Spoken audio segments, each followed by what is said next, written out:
Hello, et on se retrouve aujourd'hui pour une vidéo qui va être très courte puisqu'il s'agit du bilan de mon week-end à lire qui se déroulait le week-end dernier. Pourquoi très courte? Pour deux raisons en fait. La première, c'est que ce challenge a été un échec pour moi. Mon objectif était de lire 3 livres et peut-être en commencer un 4e. Finalement, je n'en ai lu que 2 et il s'agissait des plus courts. Pour ceux qui veulent savoir plus exactement quel était mon objectif, j'ai sorti la semaine dernière ma palle pour le week-end à lire. Donc je vous mettrai la vidéo dans le petit i. Ça, c'est la première raison pour laquelle la vidéo est très courte, c'est que finalement je n'ai que 2 livres à vous présenter.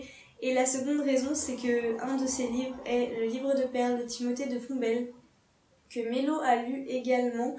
Et donc nous avons décidé de vous préparer une comparaison qui devrait sortir dans la semaine prochaine. Donc je ne vais pas vous en parler dans cette vidéo. Il ne me reste plus qu'à vous présenter ma deuxième lecture du week-end et il s'agit de 14-14 de Silène Edgar et Paul Béorn.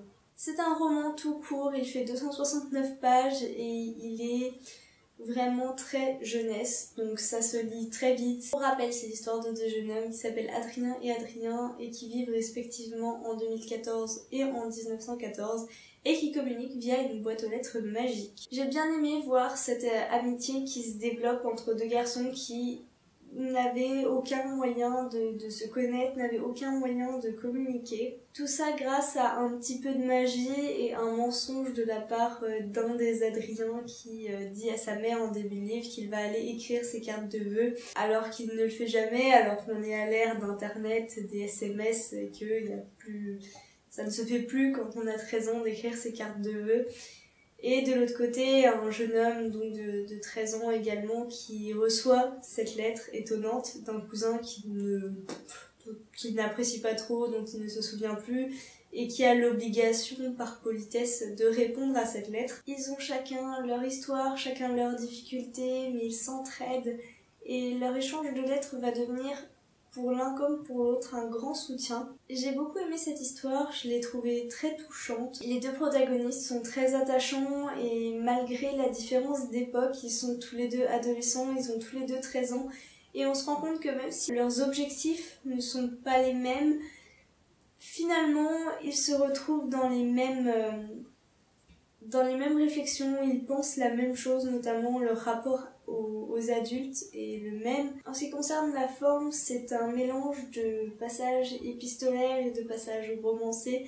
Ça aussi, j'ai bien aimé, ça ajoute un petit plus à la lecture de passer de l'un à l'autre. Un autre point, c'est tout ce qui est la partie temporelle, si on veut. Le paradoxe temporel, pour moi, c'est quelque chose de très compliqué que j'aime bien voir abordé dans des romans. La question qui est de savoir quand on échange des lettres entre deux époques et que finalement leur contenu amène à changer les gens et leurs actions. J'ai été étonnée qu'il n'y ait pas davantage de conséquences sur le présent, donc sur l'époque de 2014. Je m'attendais à voir des changements arriver autour d'Adrien en 2014 au fur et à mesure de l'histoire. C'est pas le cas, les changements apparaissent uniquement à la fin si on peut véritablement parler de changement. C'est peut-être le petit point qui m'a un petit peu, et encore, ça m'a pas déçu mais que je m'attendais à trouver et qui n'était pas là. Mais en même temps c'est une lecture jeunesse donc ça m'étonne pas qu'on ne rentre pas dans ce genre de considération. C'est une très bonne lecture, je la conseille comme on me l'a conseillé. C'est doux, c'est mignon, c'est l'histoire d'une amitié, c'est l'histoire des difficultés à l'adolescence. Il y a plein de petits thèmes autour donc, de l'adolescence qui sont traités à travers deux époques différentes, donc ça c'est très bien fait aussi. C'est tout pour cette vidéo bilan, le week-end n'a pas été très productif en termes de lecture. J'aurais vraiment aimé lire davantage. Ce n'est que partie remise, le week-end à 1000 se déroule, il me semble, d'ici un mois, si je ne me trompe pas. J'en profiterai pour rattraper mon retard et peut-être finir les livres que j'ai achetés au Livre sur la Place.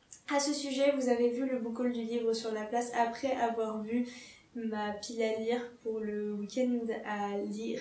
Du coup, vous avez sûrement eu quelques répétitions, je suis désolée.